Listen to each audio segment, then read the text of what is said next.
बढ़ेंगे आगे। ज्ञानवापी मस्जिद मामले में आज सुनवाई है और अंजुमन इंतजामिया के प्रार्थना पत्र पर आज सुनवाई होगी। दोपहर 2 बजे सबकी निगाहें इस सुनवाई पर रहेगी। मस्जिद का मुआयना करने भी जा सकते हैं जज। तो कल भी 2 घंटे बहस इस पूरे मामले पर हुई थी, दोनों पक्षों को सुना गया था, लेकिन उसके बाद भी फैसला नहीं हो पाया था और आज कोर्ट कमिश्नर को बदले जाने के संदर्भ में सुनवाई एक बार फिर से होगी।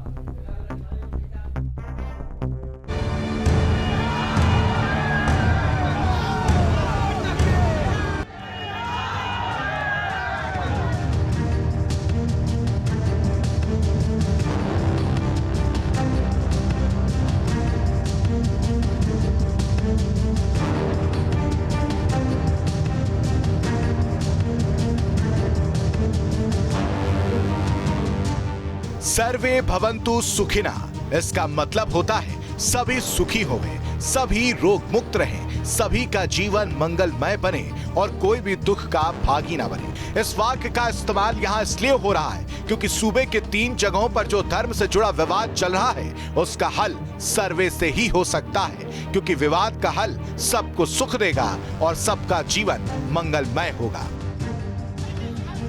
फिर चाहे वो हिंदू हो या मुस्लिम, ये ऐसे विवाद हैं जो सदियों से चले आ रहे हैं और आज भी अदालती तकरीरों में उलझे हुए हैं। इन मुद्दों को सुलझाने का एक आसान तरीका है सर्वे, जिससे ये तीनों विवाद सुलझ सकते हैं। जैसे अयोध्या मामले का हल निकला, काशी की ज्ञानव्यापी मस्जिद के सर्वे का मामला अदालती लड़ाई में उलझा हुआ है। कोर्ट के आदेश पर सर्वे शुरू तो हुआ लेकिन अंजाम तक नहीं पहुंच पाया।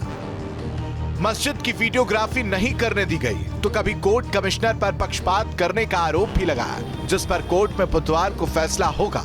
लेकिन यह मामला जिस तरह से खिंच रहा है वो सवाल खड़े कर रहा है। ये कुल मिलाकर के कमीशन की कार्यवाही न हो, इस बात को लेकर के मामले को लिंगर रन करने का प्रयास किया जा रहा है। आखिर किस बात के लिए कमीशन को बदल दिया जाए? कमिश्नर में कौन सी ऐसी अयोग्यता है? अदालत का आदेश है, कमीशन की कार्यवाही होनी है तो उसको होने दीजिए। ये अनावश्यक जो आप लोग 2000-4000 की भीड़ वहां पर विश्वनाथ मंदिर के बाहर जुटा रहे हैं, किस उद्देश्य से? वहीं ज्ञानव्यापी मस्जिद में सर्वे को सुन्नी धर्मगुरु मौलाना सुफियान सुप्रीम कोर्ट की गाइडलाइन का उल्लंघन बता रहे हैं। तो 1991 में एक प्लेसेस ऑफ वर्शिप एक्ट बना, उसमें ये बात कही गई कि सिर्फ बाबरी मस्जिद केस को हटाकर जो एक्सेप्शनल केस है उसमें ये बात कही गई कि जो भी 1947 में जो इबादत गाहें जिस मकाम पर हैं उनकी यथास्थिति बनाए रखी जाएगी, उनका स्टेटस कायम रखा जाएगा। तो अब कोर्ट का हवाला देकर कोर्ट ही की बात को ना मानना, कानून का हवाला देकर कानून ही की बात को ना मानना, ये किस तरीके की पॉलिसी है और किस तरीके की राजनीति है, ये समझ से परे है।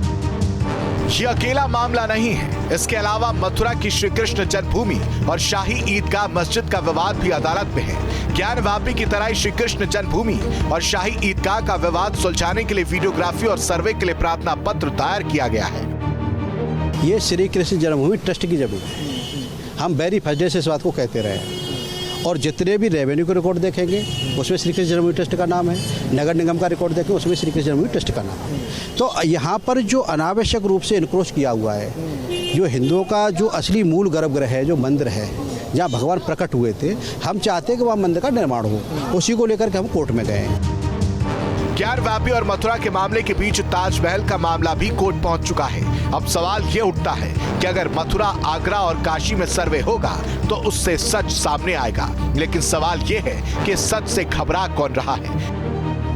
सर्वे इसलिए भी जरूरी है क्योंकि देश के सबसे बड़े राम जन्मभूमि विवाद का हल भी सर्वे से ही निकला था। अभी लोगों को लगता है कि भगवान श्री राम का भव्य मंदिर बन रहा है तो उसी दिशा में ये काम हो रहा है। तो आम समाज है, आम समाज की मांग है और सारा ये लोकतंत्र है, संविधान के दायरे में सभी काम हो रहे हैं और जो हिंदू जनमानस है, जिनकी आस्था है वहाँ पर, वो अपनी बात तो उठाएंगे और आज चूंकि लोकतंत्र है तो वो संविधान के माध्यम से उठा रहे हैं। सिर्फ हिंदू संगठन ही नहीं, सियासत भी यही कहती है कि चाहे ज्ञानवापी हो या फिर ताजमहल, मामला सर्वे से ही सुलझ सकता है। देखिए, जो सर्वे का काम चल रहा है वो सही चल रहा है और जो उसमें से सर्वे में जो छन के निकलेगा, जो सही चीज़ निकलेगा, तो फिर आगे का जो है कि जो हमारी सरकार जो करेगी। राष्ट्रीय स्वयं सेवक संघ के अनुसांगिक संगठन मुस्लिम राष्ट्रीय मंच ने तो बाकायदा श्री कृष्ण जन्मभूमि का दौरा किया। इन लोगों ने विवाद की स्थिति को भी समझा।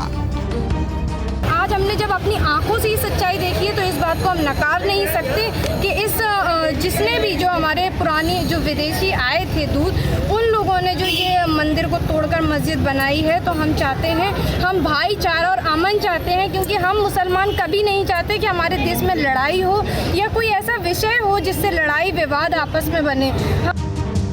अब सवाल ये है कि आखिर सर्वे के काम को लटकाने और उस पर रोड़ा अटकाने की कोशिश क्यों हो रही है? अगर मुस्लिम पक्ष के दावों में दम है तो वो सर्वे से सामने आ जाएगा। Team news state.